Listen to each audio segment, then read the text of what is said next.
ये लो आपकी तनख्वाह पूरे 45,000 रुपए। हाँ, पहले आपका हिसाब किताब तो कर लूं कि क्या हिसाब किताब लिखा हुआ है। हिसाब किताब सर? तान्या, बताना जरा क्या हिसाब किताब है इनका। सर इनकी मंथली सैलरी है 10,000 और 3 महीने की मिला के होती है 30,000 रुपए। 30,000 ना। सर मेरी सैलरी 10,000 नहीं है, 15,000 है। सर आप ही ने तो तय किया था 15,000 मेरी सैलरी है। किसने बोला कि आपकी सैलरी पूरी 15,000 है? यहाँ पे गार्ड की सैलरी पूरी 10,000 रुपये होती है। और जब इंटरव्यू देने के लिए आप यहाँ पे बैठे थे ना, आपकी सैलरी मैंने डिसाइड करी थी। तो आपको कैसे बोलने का हक बनता है कि आपकी सैलरी 15,000 है, जब इस कंपनी का मालिक मैं हूँ। मुझे पता है कि यहाँ पे कितनी सैलरी होती है। 10,000 है, मुझे पता है। ठीक है सर, ऐसा आपने बोला होगा। हाँ, तो ज्यादा आर्गुमेंट मत करो मुझसे। अब सर एक और बात, इसमें ना इन्होंने हर संडे की छुट्टी भी ली है, तो 3 महीने के संडे मिलाकर होते हैं 12 और 12 संडे के हिसाब से अगर इनके पैसे काटे जाए तो 6,000 पूरे कटते हैं और उस हिसाब से इनकी सैलरी हुई 24,000। अच्छा याद दिलाया। सर हर कंपनी में संडे की छुट्टी मिलती है, उसके पैसे नहीं कटते, फिर यहाँ 6,000 क्यों काट रहे हैं सर? संडे की छुट्टी होती है ना सर? अदर कंपनियों में छुट्टी होती होंगी, लेकिन मेरी कंपनी में छुट्टी नहीं होती संडे की। और जो संडे की छुट्टी करता है उसकी सैलरी कट होती है। यहाँ की मैनेजर है तान्या, इससे पूछो। इसने एक बार छुट्टी करी थी, मैंने इसकी भी सैलरी काटी थी। Am I right? Yes sir. ठीक है सर। गुड। अब ज़्यादा आर्गुमेंट मत करो। अगर कुछ भी और रह रहा है ना, फिर वही पैसे काट लूंगा मैं। और कुछ रह रहा है? पिछले महीने ना कंपनी की तरफ से पार्टी ऑर्गेनाइज हुई थी, तो उसमें भी तकरीबन 2 लाख कुछ का खर्चा आया था और पर एम्प्लॉय 5,000 रुपए काटे हम सबने। तो फिर इनके भी 5,000 हटा के इनकी सैलरी होती है 19,000। ओके, अच्छा याद दिलाया। सर उस पार्टी में मैं नहीं था, मैं तो सिक्योरिटी गार्ड हूँ। मुझे उससे क्या लेना देना? मैंने सब कुछ खाया भी नहीं। तो सर 5,000 क्यों काट रहे हैं सर? मेरी समझ में कुछ नहीं आ रहा सर। मैं तो गरीब आदमी हूँ, तो मुझे क्या लेना देना कंपनी की पार्टी से सर? देखिए, मेरी कंपनी में ना आए दिन इवेंट ऑर्गेनाइज होते रहते हैं और हमारी कंपनी का एक रूल है कि यहाँ पे कुछ भी पार्टीज होती है, कुछ भी इवेंट होता है ना, तो हर किसी की जेब से पैसा जाएगा। मैंने किसी का ठेका नहीं ले रखा कि आप आते हो नहीं आते हो, और आपकी मर्जी है ना। आप आओ, अच्छे से खाना खाओ। मैंने रोका था, मैंने बोला था आपको। इन्विटेशन कार्ड आपके पास आया था ना, वो आपकी सोचे कि आप यहाँ पर नहीं आओगे। मैंने हर किसी से 5,000 रुपए लिए, तो आपसे भी लूंगा मैं। इस कंपनी के हो ना, कहीं बाहर से तो नहीं आए हो। देखिए अंकल, आप अब ज्यादा कर रहे हैं। हर चीजों के पैसे यहाँ पे कटेंगे। अगर आपको लग रहा है कि मैं आपके साथ कुछ ज्यादती कर रहा हूँ या फिर आपके साथ कुछ बुरा कर रहा हूँ, तो आप जा सकते हैं यहाँ से। नौकरी छोड़ दीजिए आप। नहीं नहीं सर, ऐसा मत कहिए। मैं कंपनी नहीं छोड़ना चाहता सर। 19,000 रुपये हुए ना, और कुछ रह रहा है? हाँ सर, एक और बात, इन्होंने 15,000 एडवांस भी लिए थे आपसे पिछले ही महीने, आप भूल गए? और वो 15,000 हटाकर इनकी सैलरी पूरी बचती है 4,000। इनकी 4,000 फाइनल सैलरी है। वेरी गुड तान्या, ये बड़ी बात तो मैं भूल ही गया था। 4,000 रुपये बचे मतलब। एडवांस?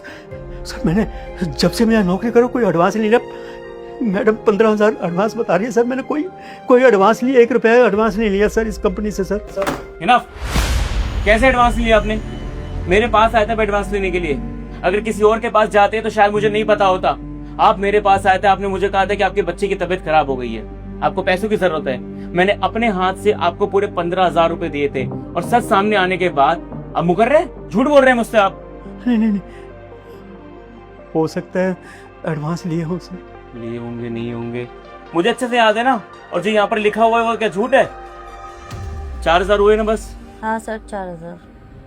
अभी दे देता, फालतू में मेरा खर्चा हो जाता, नुकसान हो जाता कंपनी को। लीजिए 4,000 रुपए। ठीक है सर, 4,000 में घर का गुजारा कैसे? अंकल सुनिए, सैलरी कितनी है आपकी?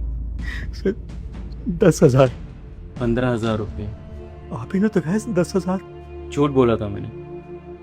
और आपने यहाँ पर कोई पार्टी करी नहीं करी, उस बात के पैसे नहीं कटेंगे। आपने मुझसे कोई एडवांस भी नहीं लिया, मैं उसके पैसे भी नहीं काटूंगा। इवन यहाँ पर संडे को आना ना आना ऐसे कोई बात ही नहीं है। संडे की हर जगह छुट्टी होती है, तो मेरी कंपनी में भी संडे की छुट्टी होती है। ये सब कुछ जो भी हुआ है सब मैंने आपसे झूठ बोला है, और इस चीज़ में तानिया ने मेरा साथ दिया। अंकल यही तो बात है। एक बात याद रखना हमेशा, गलत सहने वाला भी उतना ही गलत होता है जितना कि गलत करने वाला।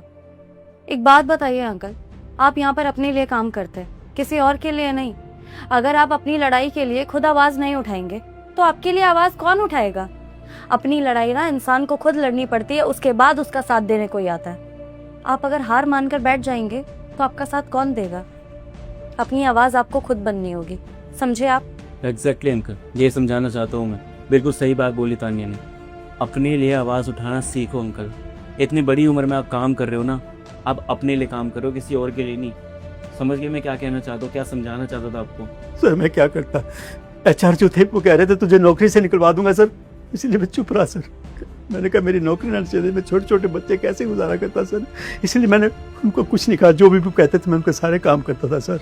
नौकरी अंकल कहीं नहीं जाएगी, मैं डिसाइड करूँगा यहाँ पे कौन काम करेगा नहीं करेगा। बात आ गई समझ में आपको? आप अपने पूरे पैसे रखिए जो कि आपकी मेहनत के पैसे हैं, पूरे 45,000 3 महीने की सैलरी है। और हाँ, आपकी ईमानदारी के लिए मेरे पास एक बोनस है। धन्य वो पैसे देना